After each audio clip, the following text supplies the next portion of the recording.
guys. How you Yeah, doing? Sam. Nice to see you, Adam? my friend. No, I think you were the first person to say we start playing three at the back, and here we are. I think Levy was listening. He was like, "Adam says play three at the back. Get me the manager who plays three at the back." And that's what they got right on the phone to Conte as soon as that interview on the fan show happened. I think, Adam. I tell you something else as well. Like I would imagine that if Hill wasn't injured, he'd have been brought on instead of Doherty. I'm telling you, he'd have been brought out you're there. probably. I tell you what, if Hill played left wing back, then people would really be eating their words. Absolutely, sure. 100%. Everyone would have to be groveling. But no, I still, in spite of like, obviously, we were hoping that we'd come into this Conte's first match and get the victory. I still think there are so many positives to take from this game. I think. Yeah.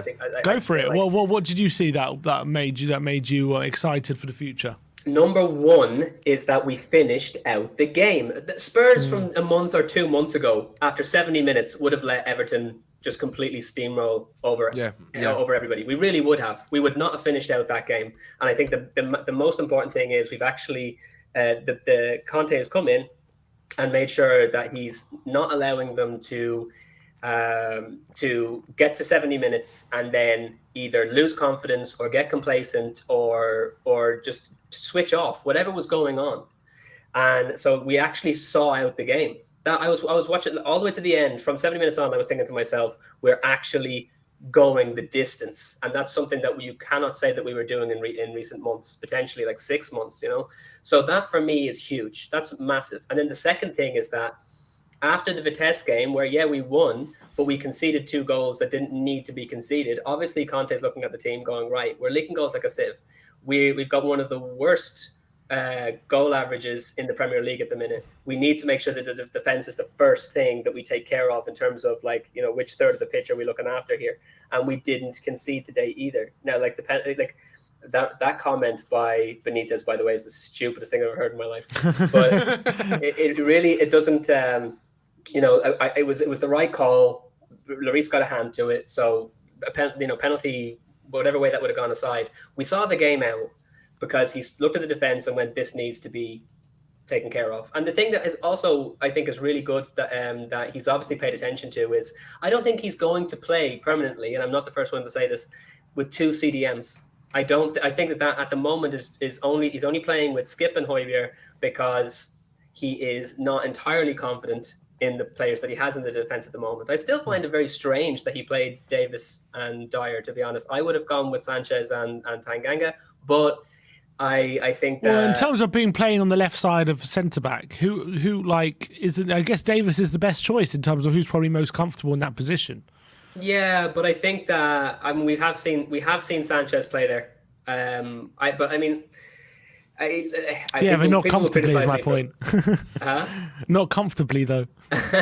Yeah, look, people will criticize. At the end of the day, the thing for me is, I thought when we saw the lineup before the game, I thought, okay, the same defense as Vitesse. I'm not sure what he's doing here, but at the end of the day, it obviously worked because the defense is not where you could fault the team today at all. The problem was going forward. There was a lack of creativity. And I've had people messaging me say, "Oh, why isn't Harry Kane just sitting up front?" Why would you have Harry Kane just sitting up front? He needs to, last year, he was playing deep, he was getting the ball, he was carrying it forward, he was scoring loads of goals, and he was crossing it into Son. I mean, I feel like he's still completely anonymous at the moment. He's the only player that I'd be looking at going, dude, get your finger out. But we played very, very defensively today, which worked to the extent that we got to the finish line. Well, the only thing that he needs to, he's obviously going to be like, right, if we can make sure that this is the kind of defending we're doing week in, week out, then he'll start working on creative styles of playing and getting balls in the back of the net. That's also, we're going to need to accept that this is a transitional period. New players are going to need to come in for sure. Especially like immediately everybody's just like, okay, we've got Conte. The caliber of player that we can be connected with now and that will actually want to come into the team is just, we're on a whole other level. So for me, this was incredibly optimistic. I have an optimistic attitude toward the game because he's fixed an instant problem, which is that we were leaking goals like a sieve. And then I genuinely don't think that he's going to play 2 CDMs going forward. In the Leeds game, we're saying maybe he because Skip can't play, he'll be stuck. But I think that doesn't, if he still feels like we need to play a bit more defensively for the time being, I can see him bringing in a Harry Winks, unfortunately. Yeah. I really can.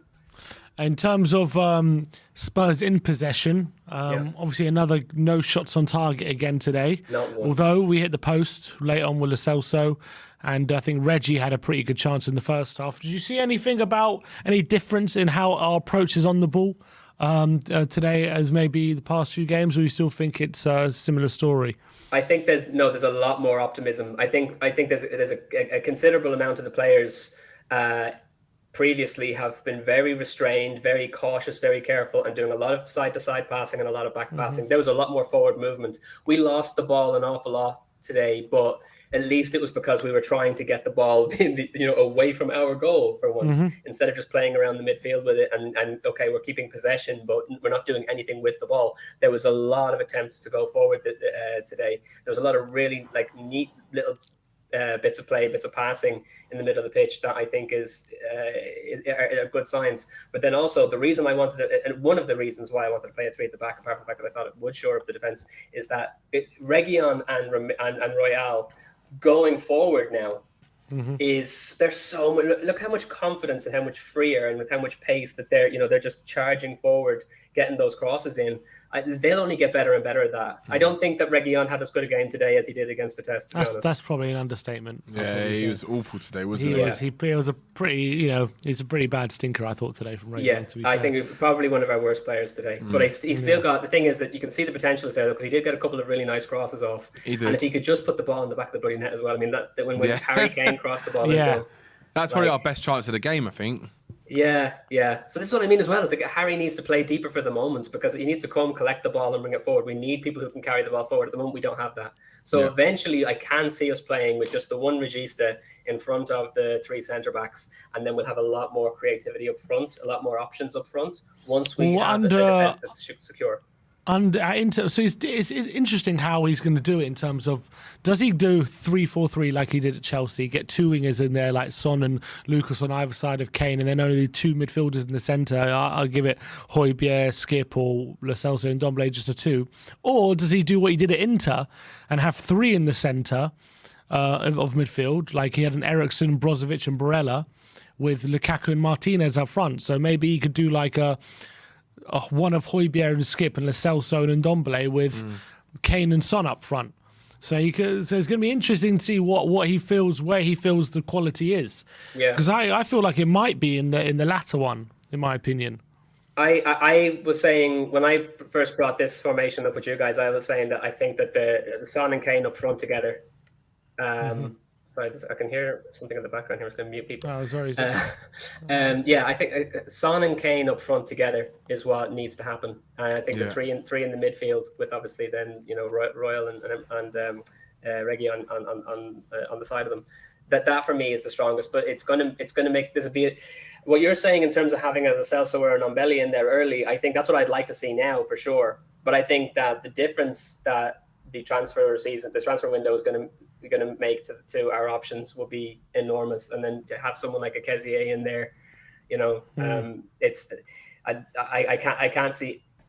I literally can't see any other potential future aside from a 3-5-2, and definitely with a 2 up the front. I think it's so much more, because we will dominate the midfield then as well. Do you know what I mean? And we know that Kane and Son can put the ball away once we're able to get the ball to them in a forward position. But today we saw the ball very rarely in the Toffee's third. You know what I mean? Yeah. Very, very rarely. Yeah. So I think that's spot on. And the one thing just speaking of Ndombele, I think that he played it today for 10 minutes. I would have loved to see him come on and realize, okay, I don't have the best engine of anybody in this team, but I'm only playing for 10 minutes, and everybody who's, all of the guys I'm up against have been running around for the last 80. So, I would have loved to see him come on and just decide, okay, I'm going to dance around these people, which he didn't. He came on and he kind of just was a bit too breezy for me. So that's something I hope Conte can work on with him, is be like, no, man, you need to start